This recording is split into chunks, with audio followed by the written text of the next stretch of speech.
ओम शक्ति। जय माँ काली। रिश्तों में पड़ी दरार कैसे भरेगा?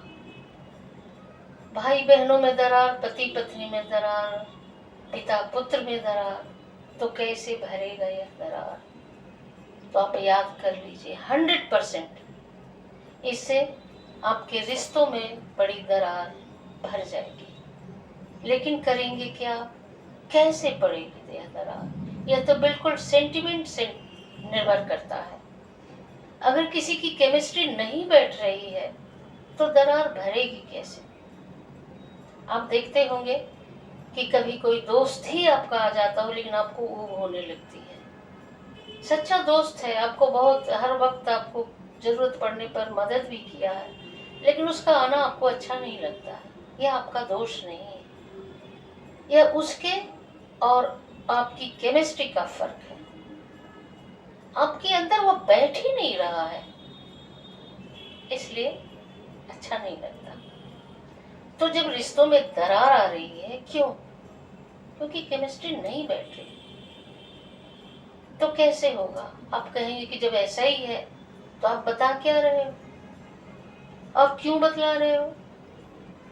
तो है, इसका निदान भी है। और यकीन मानिए इस निदान से आप लाभ जरूर प्राप्त करेंगे।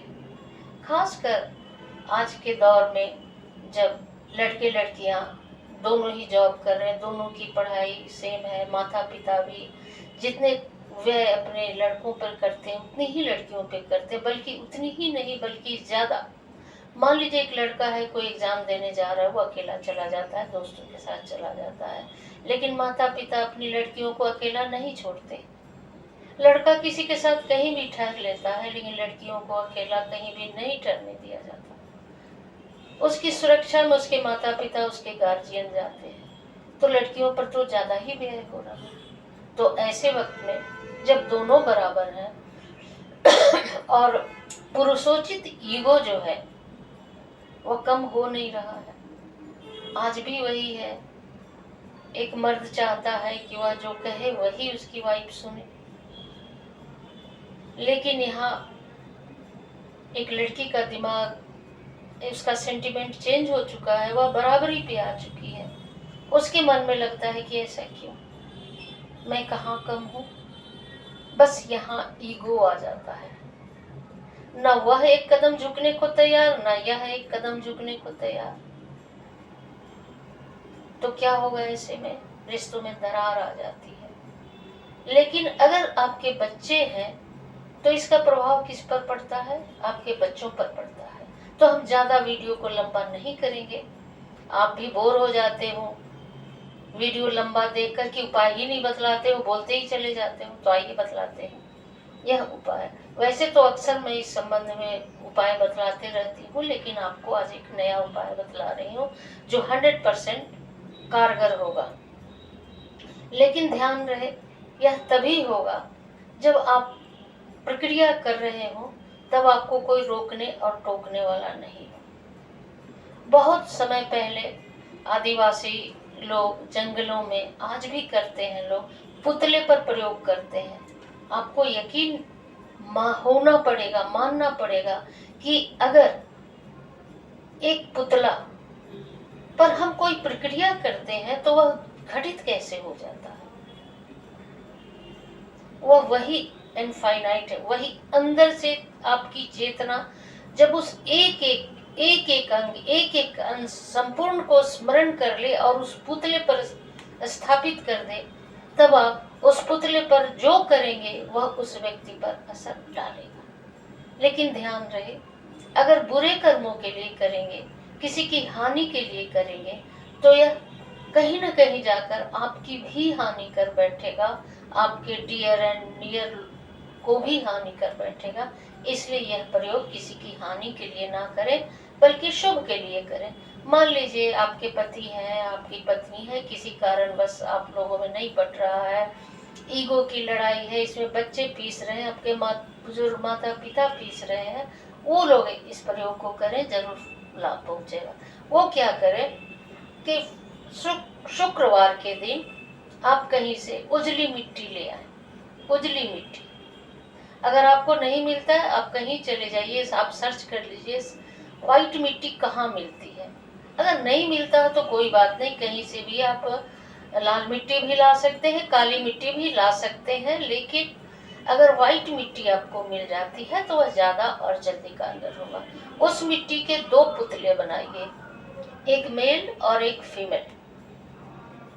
मेल पर अगर आप मेल प्रक्रिया कर रहे हैं तो आप अपना नाम लिख दीजिए, अगर आप फीमेल प्रक्रिया कर रही हो तो फीमेल वाले पे अपना नाम लिख दीजिए। और अगर कोई थर्ड व्यक्ति ऐसा कर रहा हो, मान लीजिए पति पत्नी में ऐसा है और उसके माता पिता चाहते हो कि उन दोनों में एकता हो जाए, तब माता पिता मेल वाले पे मेल का नाम लिख दें, फीमेल वाले पे फीमेल का नाम लिख दें और दोनों को 2 कमरे में रख दें, अलग अलग जगह पे रख दें। और रखने के बाद जिस तरह से पहला दिन जिस तरह से विष्णु भगवान की पूजा करते हैं और लक्ष्मी जी की पूजा करते हैं ना, उस तरह से विष्णु की पूजा आप मेल पुतले पर करें और लक्ष्मी की पूजा फीमेल पुतले पे कर दें। और अगले दिन से आपको पूजा नहीं करनी है। अगले दिन क्या करना है, मेल के पास जाइए, मेल के पास बैठिए। अगर आप स्वयं हैं तब कहिए सुरासुर गणाध्यक्ष, आप मेल हैं और पत्नी को वश में करना है तो यहाँ पत्नी का नाम लीजिए और कहिए महावश्यम कुरु प्रभु। और यह करने के बाद आप फीमेल वाले पुतले के पास जाइए और वहां भी सेम मंत्र को दोहराइए। दोनों मंत्र को दोहराने के बाद दोनों पुतले को उस कमरे में, मान लीजिए लास्ट दीवार पे रखें तो थोड़ा सा आगे कर लीजिए और इस फीमेल वाले पुतले को भी थोड़ा सा आगे कर लीजिए। अगले दिन स्नान करने के बाद सेम प्रक्रिया दोहराइए, मेल पुतले पर भी और फीमेल पुतले पर भी। और फिर से थोड़ा सा मूर्तियों को, पुतलों को घसका दीजिए आगे की ओर, मतलब आप जो दूर था उसको करीब ला रहे हैं। तीसरे दिन भी आप यही प्रक्रिया कीजिए, जो दूर है उसके थोड़ा और करीब लाए, जो फीमेल पुतला है उससे भी थोड़ा और करीब लाए। यह प्रक्रिया अब थोड़ा थोड़ा घसकता रहे, 1-1, 2-2 इंच घस के। ऐसा नहीं कि एक ही बार से उस दीवार से उठा के इस दीवार पर रख दिए, ऐसा नहीं करना। जब यह पुतला बिल्कुल करीब आ जाए कि अब 2-3 बार करेंगे तो एक साथ आ जाएगा। तो अगर आप मेल को आकर्षित कर रहे हैं, आप फीमेल कर रही हैं, तो फीमेल पुतला को यथास्थान रहने दें, मंत्र प्रतिदिन करें और मेल पुतले को थोड़ा सा और करीब लाएं। और अगर आप मेल इस बात को कर रहे हैं तो मेल पुतले को वहीं पे यथास्थिर रहने दें और फीमेल पुतले को थोड़ा और करीब ले आए। और अब यहाँ से आपको, अगर आप मेल कर रहे हैं तो फीमेल पुतले को घसकाना है और अगर आप फीमेल कर रही हैं तो मेल पुतले को सिर्फ घसकाना है। और एक दिन ऐसा समय आएगा कि मेल घसकते हुए फीमेल पुतले के समीप आ जाएगा और अगर आप मेल कर रहे हैं तो फीमेल पुतला धीरे धीरे घसकते हुए मेल पुतले के पास आ जाए। स्वयं नहीं घसकेगा, आपको घसका के लाना है। और अंतिम दिन दोनों पुतलों को एक साथ जोड़ दीजिए, एक साथ लगा दीजिए और फिर उसे लाल कपड़े से लपेट दीजिए, मुख खुला रहे, सिर्फ उसके बॉडी को, गले से लेकर बॉडी को लपेट दीजिए और उसे लाल मौली से भी लपेट दीजिए। और उसे लेकर कहीं पे भी, अगर छत में है तो छत पे ऐसी जगह रख दें कि उसे कोई डिस्टर्ब ना करे। घर में कोई स्टोर रूम है, कोई बक्स है, कोई बॉक्स है, कोई संदूक है, कोई पलंग है, तो उसको ऐसी जगह रख दें कि उसे कोई डिस्टर्ब ना करे, अलग ना करे। अगर ऐसा कोई जगह नहीं है आपके पास तो कहीं भी बाहर जाकर उसे भूमि विसर्जन कर दे, यानी गड्ढा कोड़ ले थोड़ा, और कम से कम इतना गड्ढा होना चाहिए कि दोनों पुतले अंदर आराम से सो जाए। उसमें ढक दीजिए और मिट्टी से ऊपर से ढक दीजिए और कुछ वहाँ पर फूल वगैरह का बीज वगैरह लगा दीजिए, समय पाकर वो अपने से निकल आएगा। ऐसा करने से आप विश्वास करिए, धीरे धीरे करके आपके रिश्तों में जो दरार पड़ी हुई है वह पड़ने लगेगा और धीरे धीरे करके वह समाप्त हो जाएगा।